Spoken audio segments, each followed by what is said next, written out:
Welcome to Natural Habitat Adventures Daily Dose of Nature. Today's topic: Discover Botswana's green season, Kalahari, the Okavango Delta, and beyond. Presented by NatHab Expedition Leader Russell Gerber. I'm your host, Rob Mess. Thank you so much for being with us today. Over to you, Russell. Thank you, Rob, and thank you all for joining us on this lovely midday where you guys are all watching this, I assume. Pretty late here in Cape Town in South Africa, but great to be back with you guys again. It's been a while since I've done a Daily Dose of Nature webinar for you all, so always fun to talk about, one of my favorite destinations to go to in Africa, and of course, this time around touching on a slightly different season, and as I've dubbed it here, as you can see in my title, the Botswana's other safari season, and we'll be focusing on what makes it such a special time of year to come to Botswana and why you should seriously consider doing it. And if you are doing it, I'll be going through a couple of tips and information on the particular departures that we do during the green season, as we call it. For those of you who haven't seen one of our webinars before, or one of my webinars before, my name is Russell Gerber. As I mentioned, this was a pic taken of me on safari actually in South Africa. But just a little bit of background on myself. I'm a zoologist by qualification and actually went on to study marine biology, but loved the bush and have been working in the safari and marine field since 2004. I did a bit of time working as a wildlife presenter at africam.com and have been guiding wonderful trips all over Africa for NatHab since 2018. I'm actually off to Madagascar bright and early tomorrow morning. So another great trip if you're ever interested in coming to experience that very different little island. But today, of course, the focus is all on Botswana and all things Botswana. As I said to you, a place that I find to be one of the most magical safari destinations in Africa. And I would recommend it to just about anybody interested in coming on a first, second, 10th safari. It is an unbelievable destination. And as I said to you, we'll be going through just a couple of things this evening. We'll start off with where Botswana is, in case you weren't aware, where we go on this particular trip, and what the kind of wildlife hotspots are and what makes those different areas so special. We'll talk about when the safari season is and what this off-season or green season idea is all about. We'll talk about the weather, we'll talk about wildlife and what things to expect there, and even just go through some of the ins and outs of actually arriving for your safari and how that whole process will work as well. And we'll go into, as I said, a little bit of detail on our Kalahari, the Delta and beyond departures, focusing on the natural side as well as the photographic side, as we have two different departures for this particular trip, and I'll touch a little bit on both of those. And then hopefully at the end we'll have some time for questions so that you guys can give me any questions that you might have on your mind, or anything that you are unsure about if you are thinking of coming on the trip. So firstly, where is Botswana? Well, as you can see, Botswana is right in the southern part of Africa, known as Southern Africa, and it is a landlocked country, pretty much surrounded by South Africa to the south, Namibia to the west, Zimbabwe to the east, and just to the north of that is, of course, the beautiful Zambia as well. So a beautiful country, but very dry. And the majority of Botswana is actually considered a semi-arid region. A lot of it even desert, the Kalahari being one of the most famous desert and semi-desert regions. I've actually done some webinars on the Kalahari itself, so go check those out as well if you want more detail on the Kalahari Basin. and what makes it tick. But that is where Botswana is. And if we focus in a little bit on the country itself, just to give you an overview of the major wildlife areas and where we would be visiting, the majority of our trip is spent up in the northern parts of Botswana. We actually will start off in Zambia, in the beautiful Kalahari. You can see just above the green map, right in the top, you'll see a little airport there called Kasane. Livingston is just a little bit further away from there on the Zambezi River, and of course beginning your experience at the beautiful Tokalea Lodge, which we'll get to a little later on, and enjoying your time at the Zambezi River, and of course a fairly large and interesting landmark, the Victoria Falls. So that is of course the border between Zimbabwe and Zambia, which you can see on the top right side of this map. But you'll see right in the middle of it in the north is, of course, the beautiful and magnificent Okavango Delta. You can see that pan spreading out into the northern parts of the country. And then just below that, you will notice the Kalahari or Central Kalahari National Park. And to the right of that, the Machadachadi Pans and that national park as well, where we would be spending the second part of our journey. It is, of course, the wonderful Kalahari, and we stay at the beautiful Camp Kalahari Lodge. So we'll get to that a little later on.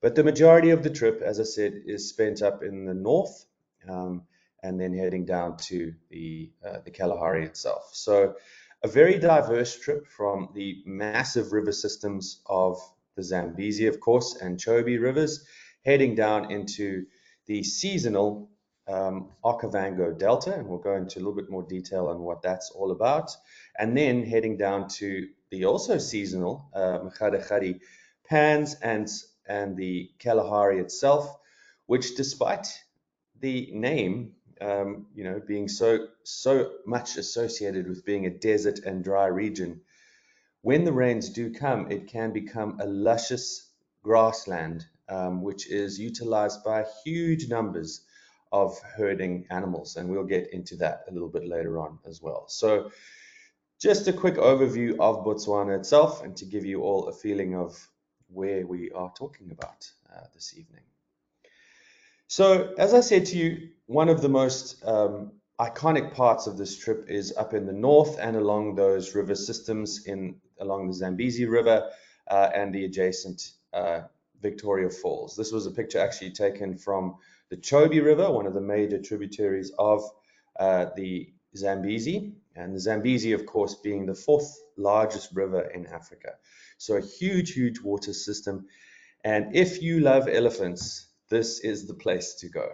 And the magnificent thing about coming in November and December, January and February, is that in November, it tends to be very dry across this region, except, of course, for this massive river system. So it draws all the animals in and can often lead to some incredible game viewing, especially when it comes to elephants. At the moment, we think that there's somewhere around 300,000 elephants that make their home in this region, covering the countries of Namibia, Botswana, Zambia, and Zimbabwe. Of course, they don't have any border problems. They can cross over without a passport or a visa. And so the region is really well known for its elephants, but of course, so many other species as well. And the viewing from the boat that you will do on our departures is some of the greatest viewing you can do. So different from being in the Land Rover or Land Cruiser vehicles. And it just gives you a different perspective, and taking photographs from the river, below eye level often to these beautiful big elephants is, just a magnificent experience as well. So generally speaking, when is the safari season? Well, the majority of people tend to come on safari in June, July, August is very much the busiest time of year. It tends to be because of the holidays, of course, back home for all you folks in North America and in Europe. So a lot of people, of course, have some time off and will come down during that season. Another reason is it is often cooler that time of year, and there is no denying that in the November, December, January, February period, it can get very hot in this area. The wonderful thing, though, is we often get these cooling rains in the afternoons, which often just brings down that temperature and adds a huge array of life to the area. And whenever people ask me when I think people should go to Botswana, I honestly say any time of year is a good time. The seasonality has almost become just what people have gotten used to. But coming in what we term the green season is actually some of the best game viewing experiences you can have. And often we have a lot more species that it's possible to see as well. But the safari season is mostly in the winter months down here. As I said, June, July, and August, our winter. It tends to be cooler. It's starting to get drier. But every now and again, we start seeing the water from the floods that actually flow into the delta. Those rains actually come from Angola, way to the north, about 2,000 miles away. And that rain eventually starts trickling down into the delta, often around June and July. So sometimes, though it is the dry season that you're heading into, you can actually still have quite a lot of water in the delta itself, which is always a really fun experience. As I mentioned, it's often the Northern Hemisphere summer vacations, and it tends to be why we get so many visitors that time of year. There's often little to no rain or storms or any kind of inclement weather, so that often is an advantage on why people do it. So you will probably then be wondering, well, why should we go in the green season? Well, let's get into it. Firstly, let's talk about such a unique area, and this was a photograph that I took in the Kalahari of course, these beautiful plains zebra.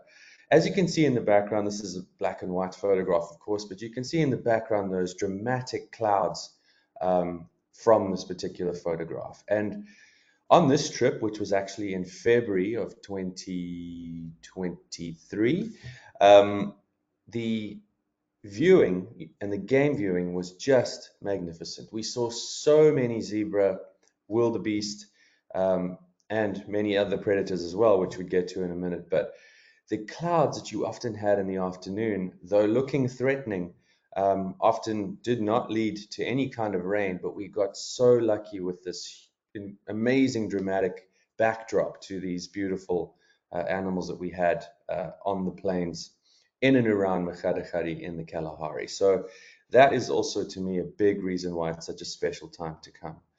Here you can see another beautiful shot of these zebra, and why I'm focusing on the zebra is something to remember that is so special that a lot of people don't realize is that there is a migration that takes place in Botswana, and often coming in the green season is the best time to see them. So we've known that these movements have been happening in Botswana for a long time, but most of the wildlife tend to move seasonally, and initially it wasn't really known what the reason for it was, but we've now come to learn that the grazing in the Kalahari region is often a very high quality, high nutrient rich grass, which draws in all these zebra coming down from the Zambia, Zimbabwe, northern Botswana, around that Zambezi system, and coming down to the Kalahari itself. And the driest months they tend to spend beside those river systems, like I spoke about, up in the north. But as it gets wetter, they all tend to come down to the south. And we're going to get into that in just a moment so that you can actually see exactly what it is I'm talking about. The sand in the Kalahari retains water pretty well, which again tends to lead to this explosion of rich nutrient-rich grass and grazing that all these grazers can take advantage of.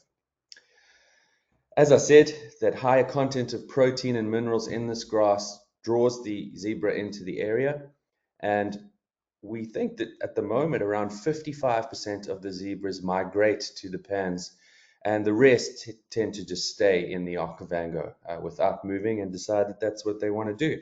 Interestingly, In East Africa, of course, where those migrations of the wildebeest and zebra is so famous, many of those animals actually do stay and don't migrate as well. A lot of people don't realize that. But similarly, in Botswana, many of them don't move at all. So with that, though, a huge number of these animals are actually moving around, often between 50 and 100,000 zebra and wildebeest that will be making this migration. So when the rains begin in Mekgadikgadi, which is normally around November and December, the usually salty and barren and lifeless land becomes revitalized. And the edge of the pans fill with these little water holes, as you can see here in this photograph. And by the time the zebras tend to arrive in December, it really is magnificent grazing for them. And with those zebra and wildebeest, of course, comes a lot of predators that will follow them into the region or be waiting for them in their territories, hoping for this influx of food into their environment in what can often be a pretty difficult place to live outside of this green season that we'll be talking about, or that we are talking about today.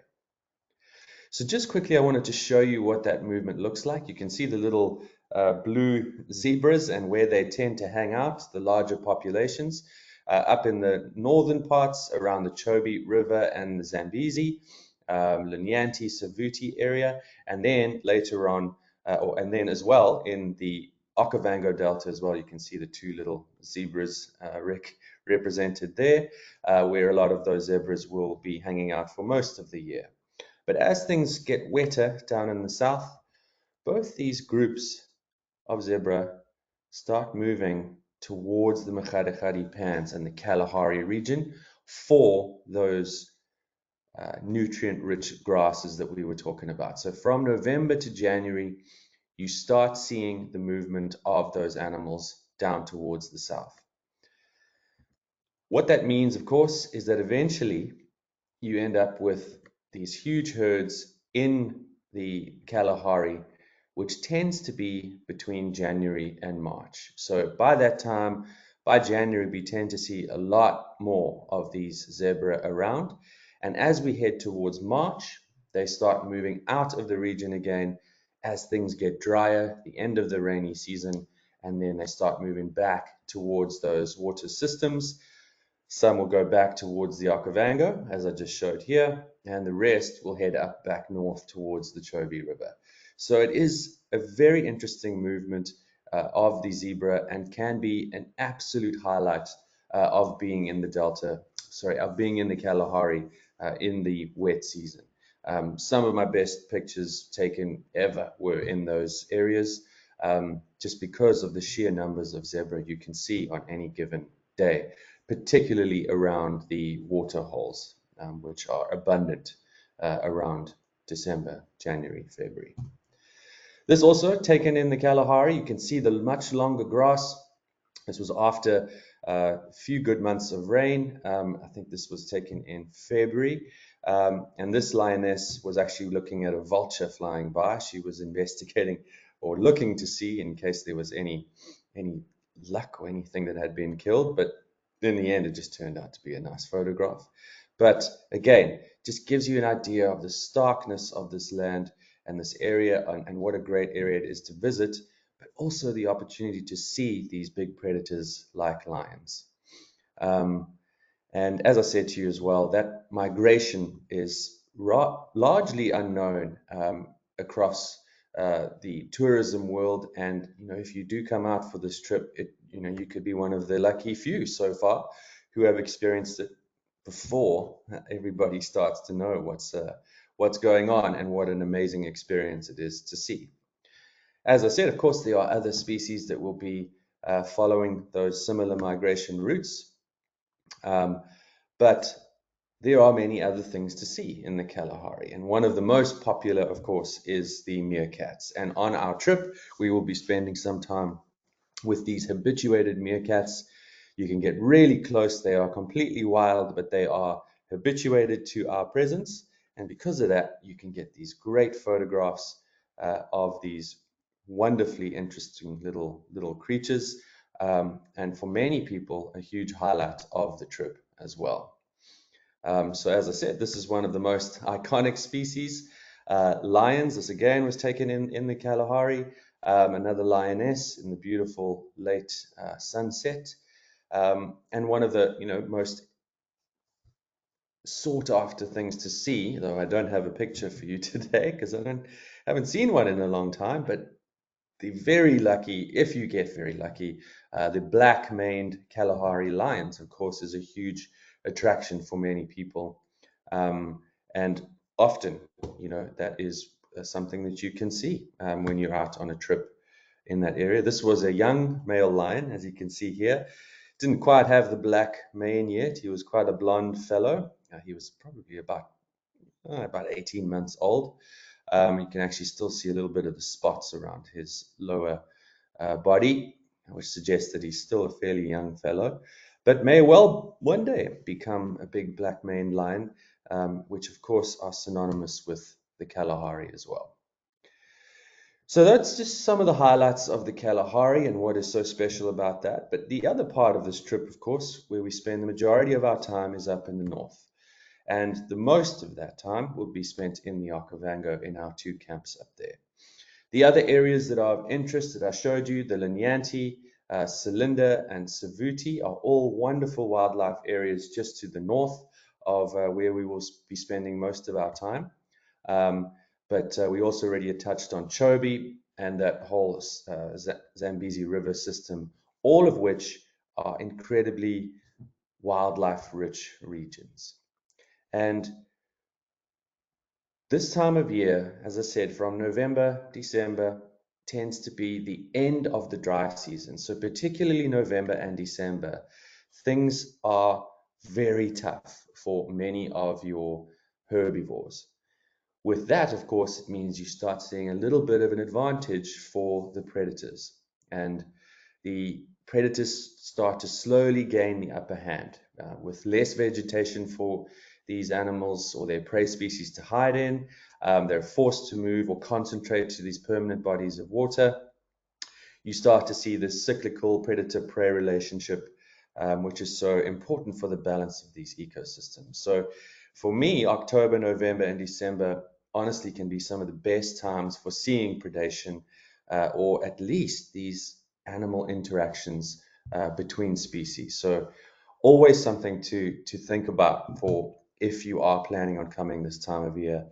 Often gives you the best chances. This was a photograph of a bunch of vultures, as you can see, sitting in a beautiful dead leadwood, and a very good sign for some potential predation that might have been around. And often they're one of the species that we use to see if we can see what they might have found. Other potentials, of course, that you might find in the Okavango: cheetah, a very special thing to see; leopard, very special thing to see. But the areas and places that we visit, of course, are picked because it gives us the best opportunity for seeing these special spotted cats.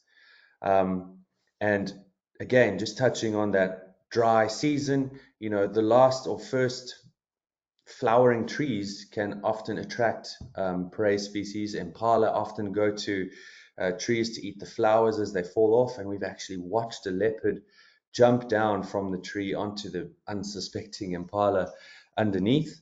So sorry if that's a little bit gory, but it is a part of life out there in the Okavango. And again, it can be a great opportunity for seeing predation and even the remnants of predation, coming across carcasses and things like that, where we know that there has been recent action.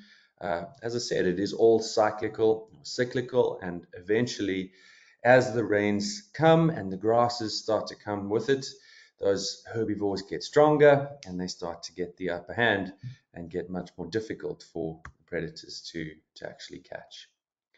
So when is the rainy season, and what does that really mean? Well, mostly the rain tends to arrive towards the end of November or December, but the way that it works is they're generally short little storms in the late afternoon. This was a picture taken in the Okavango, and as you can see, another amazing opportunity for photography with this beautiful light in the foreground and these dark, foreboding clouds in the background. So the storms tend to be pretty short, if they do come at all, and brings massive life, green, beautiful landscapes in the Okavango itself and even in the Kalahari. And as I said to you, just these really dramatic clouds that make for some really, really wonderful pictures. If it rains enough, of course, it can get very wet, and a lot of the channels in the Okavango Delta itself, the pools adjacent to the Kalahari pans, a lot of these can get filled up again and rejuvenated, which of course gives rise to the movements of hippos. As you can see, these little trails here in the water often are made by hippos, elephants utilizing these little game trails in the water. And one of the things that we do on this trip is, of course, the opportunity to go up in a helicopter to view the Delta from above. On our photographic departure, it is actually included in the itinerary, while on our natural trip, you can just put in a little extra and actually book it in advance to do the trip, which I would highly recommend. This was a picture taken from that exact helicopter. So definitely something I would recommend, and such a cool way to see the Okavango itself. Another big reason to come this time of year is, of course, babies. Now, I've tricked you with a lovely elephant baby. Elephants tend to not really be seasonal in their babies. They have babies any time of year, but many species are very seasonal. Impala, almost all drop their babies at the beginning of the rainy season, November and December. So you're very likely to see huge numbers of baby impala. Zebra, the same story, roughly the same time. Local endemic species, the red lechwe, we often see babies as well. Kudus, another big antelope species. So the opportunity for seeing babies is very, very good. With that, we often see a slight rise in the number of predator babies, with lions often having cubs associated with those times. But anything can really happen. But during that period, again, huge number of small and young prey available, which often makes things, again, easier for the predators to catch these babies, which is not for everyone and difficult to see, but is very much a part of the experience. And, you know, if you are lucky or unlucky enough to be there when it happens, it is unforgettable. But it all comes down to this cycle, and this rainy season, you know, just gives a surge of life back into a very dry environment. This year, you know, it's been even drier than normal. It's not unusual. We do work in cycles in Botswana. It's always had, you know, years of abundance with lots of water and rain, and then years of very dry to little rain. So it just depends on the year and when you're going to be there. But as I said to you before, after those few months of rain, where there's more grass, more leaves and browsing available for the animals, they start to gain condition, put on weight, get some strength and power back, and then things get much more difficult for the predators. Many of you out there will, of course, be birding fans. And if you are, there is no better time to be in the Delta and in Botswana in general than the summer. And November, December, January, and February tends to be the time where we get all of our summer migrants. These are just some beautiful little bee eaters, one of the most popular species or families of birds that people will look out for, beautifully colorful, and a number of different species, including the southern carmine bee eater that is migratory and will actually come down in the summer months. This is a yellow-billed stork, but there is a huge influx of birds into the area. So if you are a keen birder, it's absolutely the time of year to be there. With the rain, of course, comes flowers, another great reason and time to be in the Delta if you're into that. So again, just gives you the opportunity for something different from the dry season, June, July, and August. And often, as I said, you know, you just see this life surging through the Delta, and it makes for such interesting viewing and photography. This picture taken on one of our little Mokoro trips, which is the dugout canoes, where we get slowly meander through the shallow waters of the Okavango Delta. The thing about the canoeing, though, is that it is very dependent on the water levels. Every year it's a little different in how much water we have, when the waters have arrived. And if there's not much water available, often that concentrates the hippos and forces hippos and crocodiles to come into the shallower parts, which of course means that it becomes a little unsafe for us. And there'll be times when we actually won't be able to do the Mokoros, all depending on the water levels themselves. So you'll find out when you get there. There are times when, as I said, there is lots of water around and it's easy to do, and other times where we just don't think it's safe. But awesome experience if you do get to do it. But if not, the game drives, the walks, the quad bikes that we do, the horse riding, if you're interested in that, there is so many different things that we can do on any given trip. And there's always opportunity for some great pictures. This was actually another one, by the way. This is an elephant's trunk, in case you're not sure what's going on here. This was a big bull elephant standing in about 10 feet of water, and he was feeding in the water on these water lilies. So I'm sure you're thinking, well, that sounds pretty epic, Russell, and I'm sold on the green season. I think it'll be a great time to go. Well, how does it all work? I want to go. Well, we can go through a few little details on the trip itself, just to give you a feel for everything, so that you can understand what the trip is all about. So basically, our Botswana trip starts off in Zambia, as I said. Depending on the time of year of when you come, we will go to either the Zambia side or the Zimbabwe side for your Victoria Falls visit. So it just depends on when you come. In November and December is the Zimbabwe side. January through to March is the Zambia side. And that's just in terms of what we think will give you the best view of the falls, depending on the water levels. So that does mean, of course, that you fly into Livingstone in Zambia. And when you land in Zambia, I would recommend to you, as the easiest way to do it, is to grab yourself one of the CASA visas for $50. That price can change anytime, so just check with your travel specialist before you go. But the CASA visa allows you to go to Zimbabwe and Zambia without having to get separate visas. So I would absolutely recommend that to you as you do so on arrival in Livingstone. You actually get that visa before you go through to get your luggage, for those of you who are actually doing the trip this year. So make sure you grab that visa before you go through, and then you can grab your bags and you'll be met by our wonderful team on the ground. And off you'll go to the beautiful Takalea, which is our first lodge on the Zambian side of the Zambezi River. You will visit the Mosi-oa-Tunya National Park. You'll do a little walk there to see some of the endangered rhinos that you might find. You'll spend some time on the water itself and visiting the Victoria Falls, otherwise known as the Smoke That Thunders, which is where that Mosi-oa-Tunya name comes from. So that is how we start our trip. We then head on to Gomoti and Pelo camps. These are our wonderful private safari camps in the Okavango Delta that you guys will get to enjoy exclusively just for our NATAB guests. No one else in camp, just us and the team.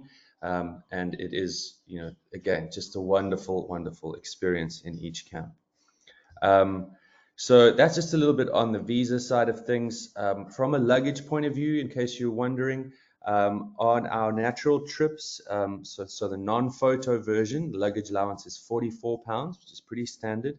And each trip has 7 guests maximum with your expedition leader in the vehicle. And as I said to you, you can do that helicopter option as well at additional cost. On the photographic trip, we give you a little extra luggage, £66 for some extra cameras, and we do 2 vehicles, 8 guests, which is 4 guests per vehicle. So lots of space for all of your stuff. But on our non-photo version, 7 people in the vehicle, so everybody gets a window seats. Even though there's no windows, these are open game viewing vehicles. You do actually get, everyone gets a window seat, basically. So you always have a great view while you're out on game drive. So Gomoti and Pelo, just wonderful places to visit. Each of these camps will be spending 3 nights there, and then we finish at the wonderful Camp Kalahari. This photograph that you're looking at here, that you can see us going for a walk, is the wonderful San or Bushman experience, where we go for a walk with a local Bushman tribe, and they show us all about the plants that they utilize, medicinal plants, animal tracks and spoor and droppings and all sorts of interesting stories. They even show us a little bit of how they hunt for things. So another wonderful experience that you can enjoy at Camp Kalahari itself.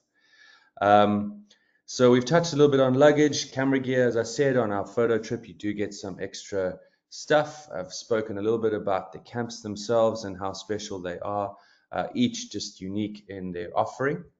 Obviously, the Okavango camps will be doing game drive and, if possible, some makoros, and hopefully also some walking if we can, if that's available for us. And as I said to you, here in the Kalahari, we also do the San Bushman Walk, which is always a treat, and people really, really enjoy it. So just bear in mind, at the moment, folks, it's been very, very dry in Botswana this year, like I said. So at the moment, the makoros are not going out, the dugout canoes, because of that potential danger with hippos. This all comes down to water levels. It can change in the next few weeks. We just don't know. It just depends on how much rain they have. And then if those water levels do come up, we will absolutely get you out on the water to enjoy that makoro experience. But the majority of our time is spent in the game drive vehicles looking for the big game that we've discussed, the elephants and lions and leopards and cheetah, buffalo, and of course all these other wonderful small creatures that we've touched on as well. But the water levels are always impossible to read. You never know exactly where it's going to be. All I can tell you is you will never regret your trip to Botswana for a green season safari.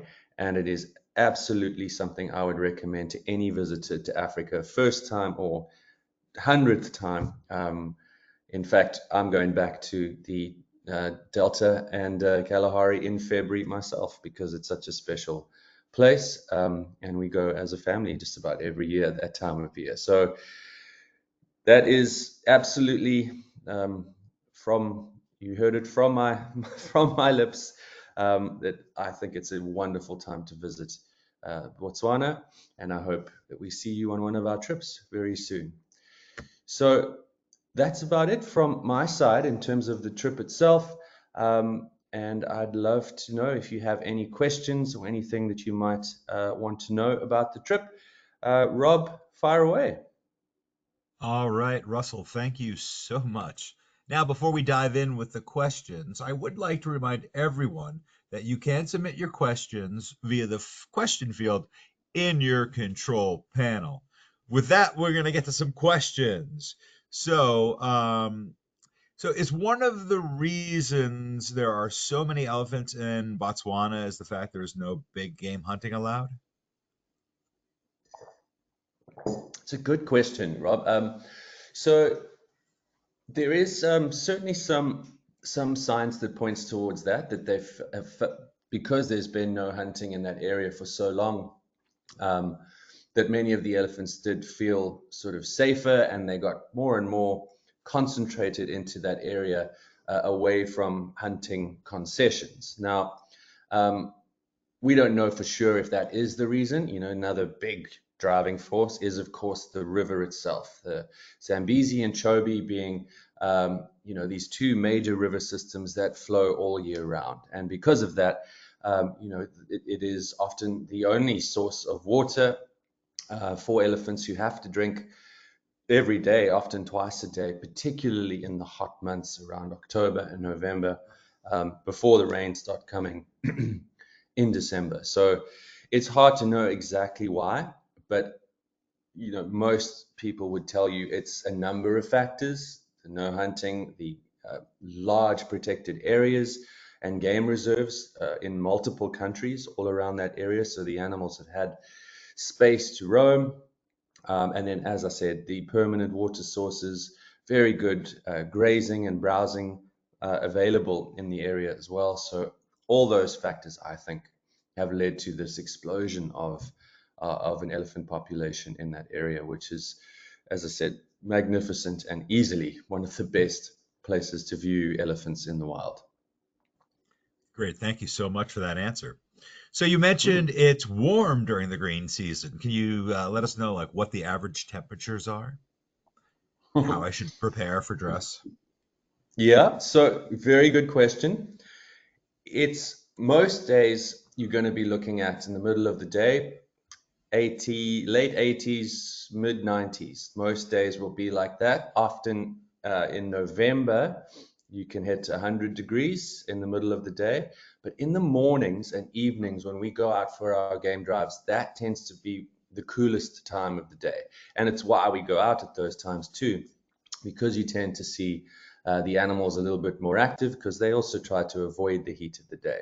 So the middle of the day, we tend to spend back in the lodge having a siesta, relaxing, lunch, sitting on your beautiful deck in front of your tent and watching what animals might come by. Because a lot of our camps are actually right on water holes, and sometimes you get some incredible game viewing right from your room.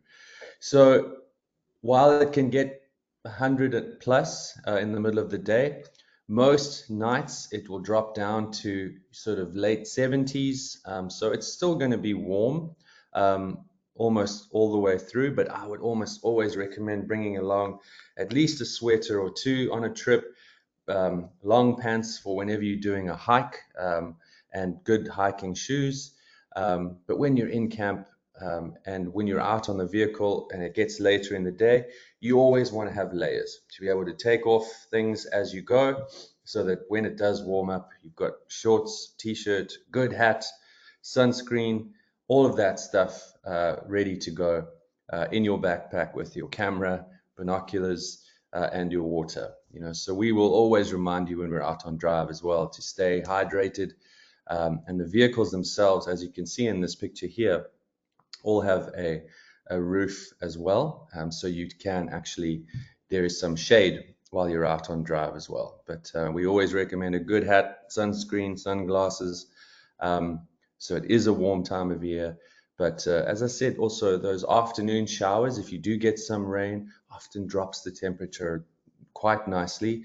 It makes it nice and cool. And if you do get caught in the rain out on a game drive, it's no big deal. It's not particularly cold, like I said, so it's almost a welcome rain. And all of the vehicles, we have ponchos, and some of my most fun game drives have been getting caught in the rain, often these short little storms, and then we carry on with our drive.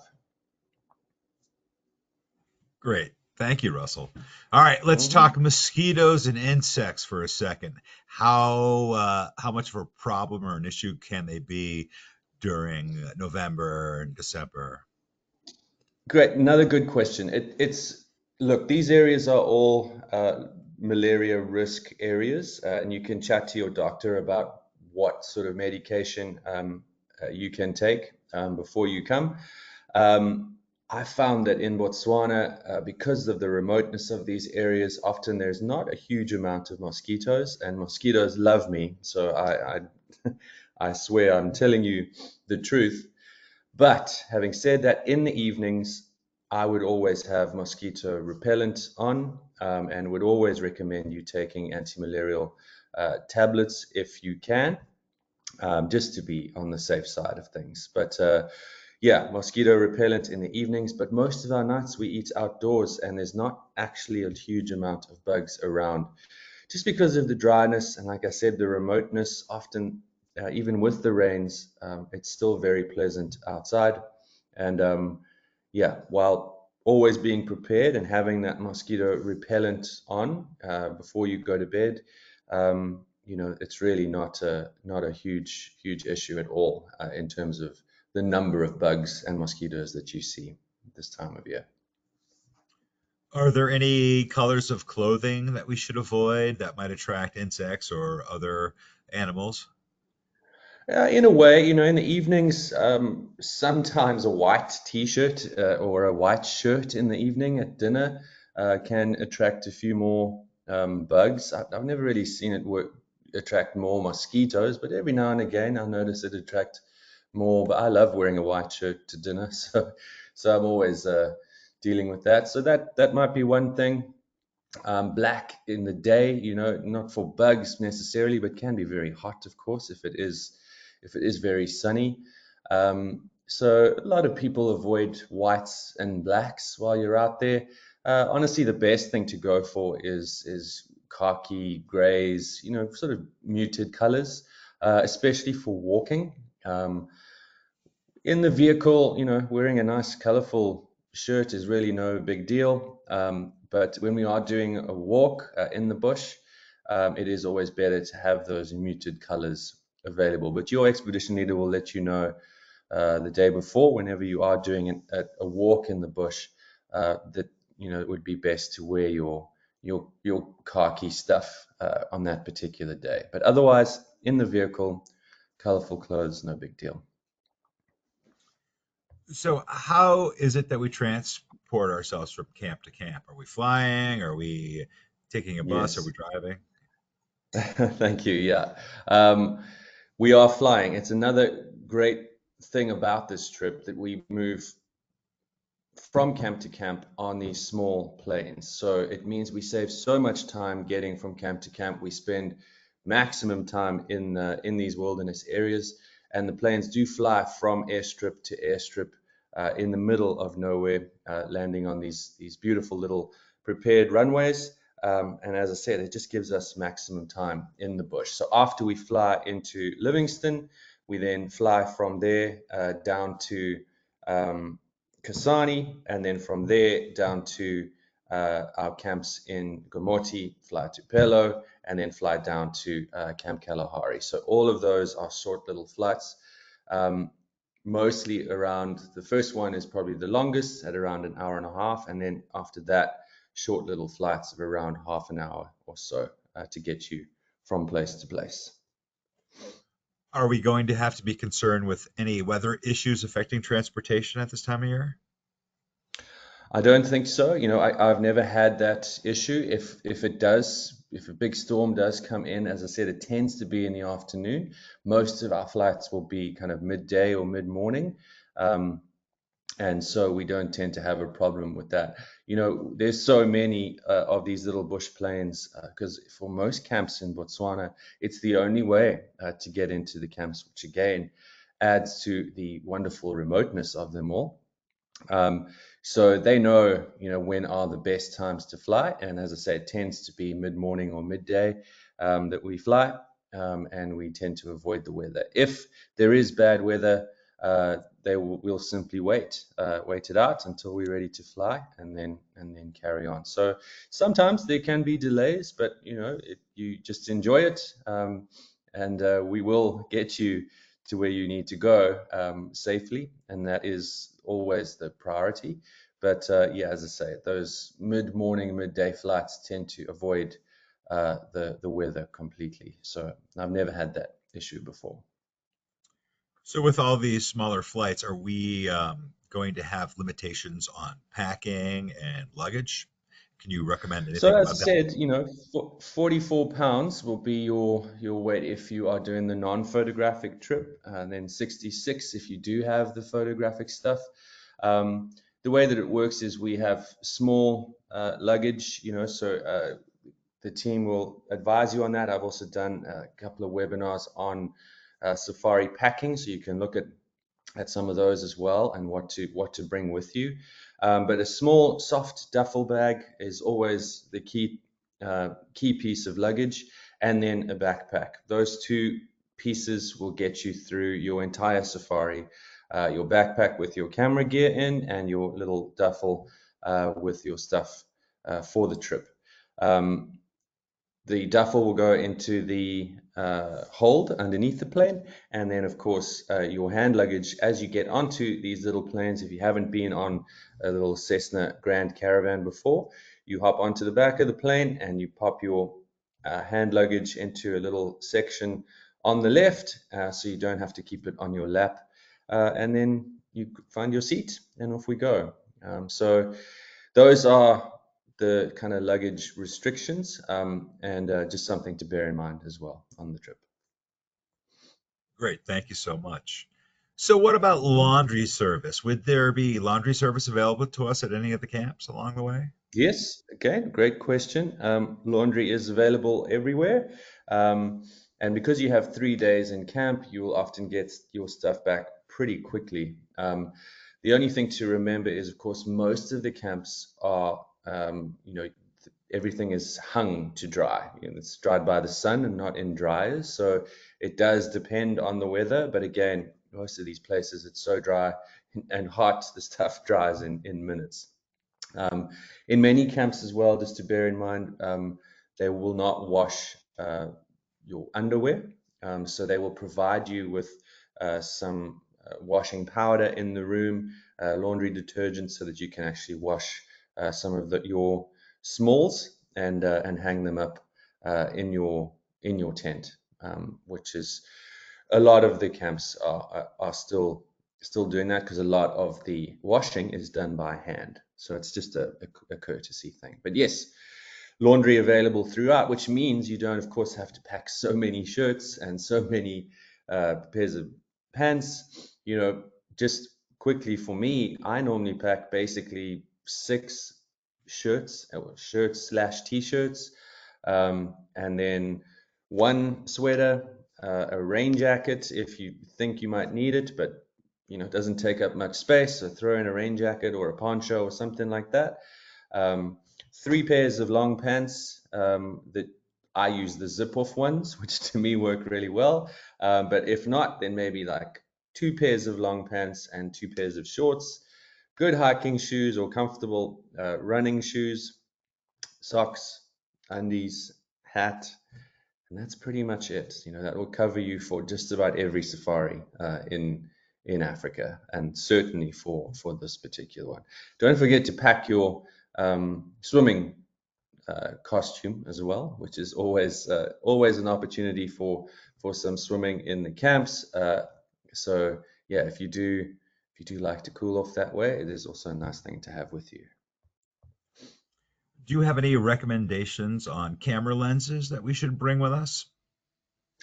Great question. Yeah. So even if you're not doing a photographic trip, if you have the gear, or if you're thinking about renting gear, which is another very nice way to up your photographic game, I would almost always first in the bag would be a good telephoto lens. So if you do go with the DSLR or bigger mirrorless camera, or even if you have a camera that just has a good optical zoom, you want to go for at least a 300 millimeter lens, but preferably 400, 500, 600 millimeter if you can, particularly on our photographic trips, because you do have the extra weight available to you. I know that a 600 millimeter lens does take up a lot of weight. I would do that, and then another kind of wider angle lens, maybe it's something like a 24 to 105, which will give you a lot of range of taking pictures, from scenic pictures like this one to close-up pictures of things that you might see on a walk or in camp and things like that. So those two, a wide angle and a telephoto, to me will cover you for most things. Fun things like a macro lens is always cool to have if you have one, but I wouldn't go out of my way to buy one. So that would be my recommendation to you. But as my colleague Richard Degove always says, the best camera is the one that you have. So if you've only got your phone or your iPad, that does a great job, particularly on scenic shots like this one. But when it comes to the zoomed in pictures, there's nothing that beats a good telephoto. Great, thank you.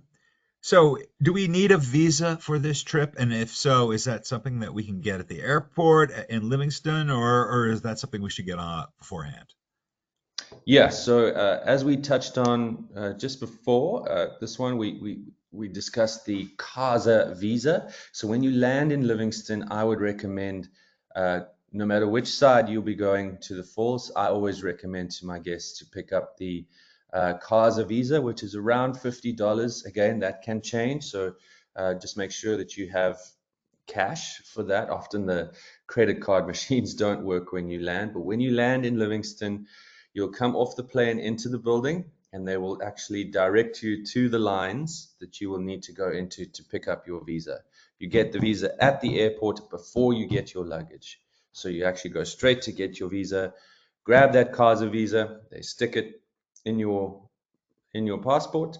Once you got that, you'll go through and collect your bags and meet our team on the other side in the arrivals hall. So yeah, that's just the one thing to remember. Just grab it before you get your bags, but you'll see you can't actually go through without getting your visa. So just bear that in mind.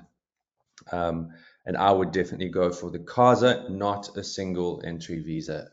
It's not. It can often actually cause more complications. So I would rather tell you across the board, get the CASA visa, KAZA. That's how it's spelled, which will be a multiple entry visa for Zambia and Zimbabwe. So get that one.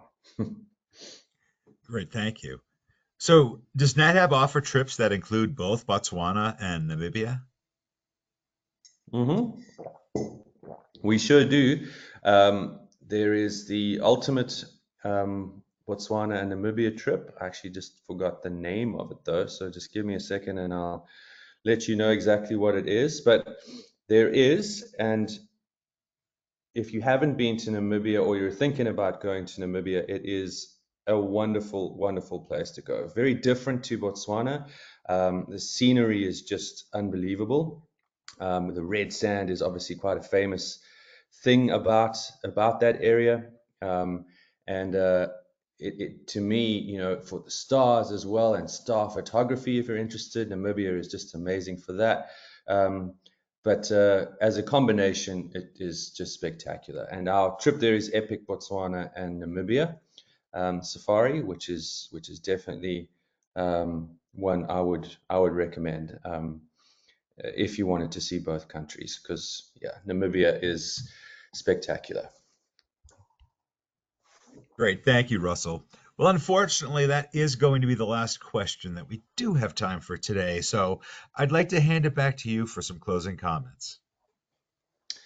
Thank you, Rob, and thanks everyone for all the questions. I hope that this was helpful to you and that you, learned a little bit about Botswana and the green season and why it is such a wonderful time to come. And if you are coming, that we've got and covered some good detail of the trip that you might not be sure of. But if you are coming or thinking of coming, enjoy it. It is a wonderful, wonderful departure. I know we've got one leaving soon. So for those of you heading out there, have a wonderful time. I know that you will, and enjoy the little babies. I'm sure the impala babies will be on their way soon with the first rains. So yeah, enjoy yourselves out there, and I hope to see you on one of our Botswana safaris next year and in the green season. So yeah, stay safe, keep well, and we'll see you in the bush. Russell, thank you so much for taking the time to present for us today. And I'd also like to thank everyone who tuned in today. So, if you are interested in information on how you can travel with NatHab, give us a call at the number on your screen, or you can send us an email at info@nathab.com. Our adventure specialists are happy to help you out. Join us tomorrow for our next daily dose of nature. You can check out this week's lineup, including registration links, on our website at nathab.com/webinars. We did record today's presentation, and we will have the replay available on our website soon. With that, I will conclude the webinar. Goodbye, everybody. We'll see you next time.